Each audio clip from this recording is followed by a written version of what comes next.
giderken çantamız hazır olmalı mı? Çantanın içinde neler olursa daha iyi olur?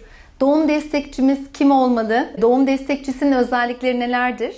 Doğumda baba ne işe yarar? Babanın rolü nedir? Aslında en baştan başlayacak olursak doğum nasıl başlıyor? Doğumun belirtilerinden bahsetmiştik. Ya belirgin bir kanama olması, 1-2 petlik kırmızı bol miktarda, ya suyun gelmesi, ya düzenli ağrılar 10 dakikada 3, düzenli en az 1 dakika süren ağrılar, ya da bebek hareketlerinin birdenbire azalması ya da giderek azalması. Bu durumlarda hekiminizi aradınız, doğumun başladığını belirttiniz ve doğumu yapacağınız hastaneye doğru yola çıktınız. Her şeyinizin hazır olduğundan emin olmalısınız. Onun için son ay dediğimiz 36. haftaya başlamadan, girmeden bir köşede, bir kenarda bir doğum çantanızın hazır olmasında fayda var. Doğuma giderken rahat bir kıyafet giyerek gitmenizde fayda var. Çünkü doğal bir olayı yaşıyorsunuz. Ne kadar doğal ve rahat olursanız o kadar iyi olur. Kimi zaman terlik giymek istemeyen gebelerimiz oluyor. Bol bol çorap yanınıza alın diyorum. Rahat bir kıyafet yanınıza alın. Doğum yapacağınız hastanede düzenli olarak bir şeyler yeme ve sipariş etme imkanınız yoksa, doğumda acıkma ihtimalinizi göz önüne alarak ve aç kalmak durumunda kan şekerinizin düşeceğini, halsizleşeceğinizi düşünerek yanınıza ufak tefek gıda takviyeleri, galetalar, krem peynirler, küçük birer simit, küçük poğaçalar gibi gıda takviyeleri alabilirsiniz, ama bu gıda takviyelerini alırken çok karbonhidrat olmamasına özen gösterin. Çünkü karbonhidratlar kısmen sizi halsizleştirebilir ve uyutabilir. Gıdaları aldıktan sonra pilates topunuzu söndürüp pilates topunuzu pompa ile birlikte yanınıza alabilirsiniz.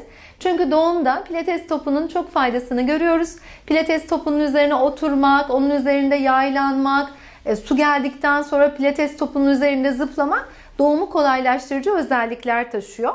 Ayrıca süt artırıcı çaylar var.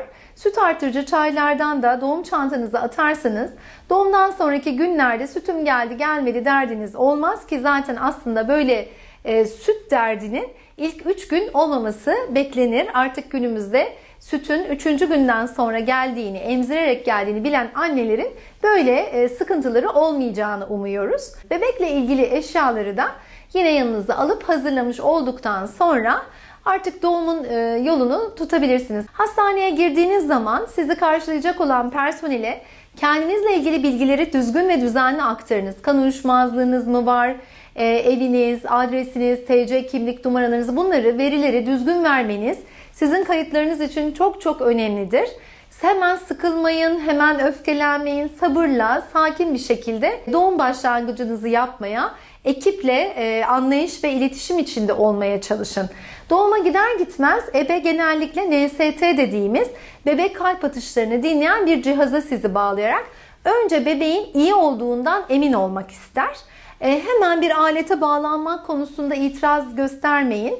Bırakın kendinizi doğal akışına ve bir alete bağlandıktan sonra, NST'ye bağlandıktan sonra hekiminize bilgi gider. NST'nin iyi olup olmadığına dair belki hekiminizin isteği üzerine muayene edilebilirsiniz. Muayene ile birlikte doğuma karar verilirse, yalancı doğum ağrısı değil, yanlış alarm değil, buna karar verilip artık doğum kararıyla yatış öngörüldükten sonra doğum odanızı, hastane odanızı eviniz gibi düşünmelisiniz. Son derece rahat bir şekilde pilates topunuzu konumlandırmalısınız. Aromatik yağlarınız varsa masaj yapmaya başlayabilirsiniz. Müziğinizi açabilirsiniz. Kendi odanızı dekore edebilirsiniz, ama bunları yaparken bir beklenti içinde yapmayın. Ben doğal olmak zorundayım, doğalı yapacağım, doğal doğum yaşayacağım gibi beklentilerle değil. İçinizden nasıl geliyorsa, içinizden böyle yapmak geliyorsa, başkaları yapıyor, size öyle öğretildi, bunlar yapılacak diye değil, o zaman doğalın bir anlamı kalmıyor. Lütfen doğalın içinizden gelen olduğunu öncelikle keşfedin ve kendinizi içgüdülerinize, kadınlık içgüdülerinize bırakacağınız bir ortam yaratmaya çalışın. Doğum destekçisi olarak yanınızda gelen kişiyi mutlaka öncesinde hekiminizle tanıştırın. Doğumdan hoşlanmayan, doğumda kötü anıları olmuş, doktoruyla iletişimi çok iyi olmayan kişileri yanınıza doğum destekçisi olarak almayın. Doğum destekçisi olması için illa doğum yapmak gerekir mi? Hayır. Doğum destekçisi dediğimiz kişiler sizin çok yakın tanıdığınız da olabilir, uzaktan ama size yakınlık hisseden bir akrabanız da olabilir, bir arkadaşınız da olabilir. Şart ne? Neşeli olması, sizi güldürmesi, sizi eğlendirip rahatlatması, sizi banyoya sokabilir olması, sizin kusmuğunuzu, sizin idrarınızı, sizin dışkınızı gördüğünde tiksinmeyecek bir kişi olması. Bakım beklememesi, doğum destekçisi olarak gelen kişi, ay ben çok açım ne yiyeceğiz, ay benim uykum var ne zaman gideceğiz gibi beklentiler içinde olmamalı, kendi sorunlarını kendi çözmeli. Hemşireleri, ebeleri oyalamamalı. Benim de tansiyonum yüksek, bir de benim tansiyonumu ölçün. Ay burası çok havasız, buradan pencere açın. Televizyonun kumandası nerede, bunu açın gibi sürekli doğumun dışındaki eylemleri yönlendirerek insanların enerjisini boşa harcamayacak kişiler arasından seçin. Doğum destekçisi olarak babayı seçersek, babalar bizim için çok önemli.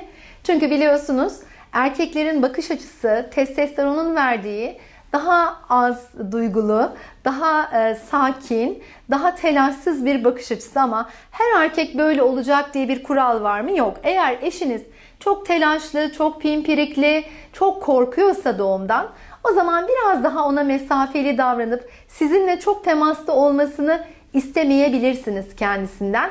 O zaman araya başka bir kişiyi sokabilirsiniz. Ama eşiniz son derece rahat, size destek veren, bu söylediğim işleri yapabilecek birisi ise o zaman doğum destekçisi olması açısından eşten daha iyisi hiçbir zaman olmaz. Her zaman sorunlarınızı, hayatınızı paylaştığınız eşiniz sizin kollarınızdan tutarak pilates topunda zıplamanızda, banyoya girip ufak bir duş almanızda, sizin rahatlamanız için masaj yapılmasında ve gerektiğinde sizin kulağınıza güzel sözler söyleyerek size destek olmakta en iyi destekçilerden biridir. Burada kalabalık aile yakınlarını sürekli doğumda yanınızda bulundurmamakta fayda var. Ne kadar çok kalabalık o kadar çok sorun demektir. Ne kadar çok insan o kadar çok enerjinin dağılması demektir. Lütfen doğumda bir bilemediniz iki kişi, eşinizden başka bir kişi daha, iki kişiyle giderek doğumu huzur ve rahatlık içinde yaşamaya çalışınız. Doğal doğum sizin doğal olduğunuz, anda kalabildiğiniz, sonrasıyla ilgili anksiyetelerinizin olmadığı, şunu yapmam gerek, bunu yapmam gerekiyor, şimdi şöyle davranmam gerekiyor, böyle nefes almam gerekiyor demediğiniz, kendinizi rahat bıraktığınız, rahat olabildiğiniz, gerektiğinde ağrıyı da bu rahatlıkla karşılayabildiğiniz doğumdur. Kendi doğumunuzu kendiniz yaratınız, yaşayınız. Doğumla ilgili olabilecek her tür komplikasyonun, doğumun durabileceğinin, doğumun ilerleyemeyeceğinin, doğum anında son anda işlerin başka yere gidebileceğinin farkında olunuz. Bunlar da hayatın gerçeği. Bunlar da doğada var. Bunlar da doğal. Ölüm de doğal. Doğum da doğal. Dolayısıyla komplikasyonlar da doğal. Lütfen onları başka bir yere koymayın.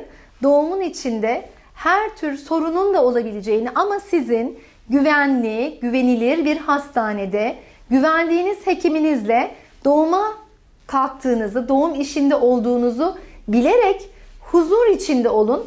Sağlık ekibine güvenin, hekiminize güvenin, hastane içinde olmanızın getirdiği emniyet duygusuna güvenin.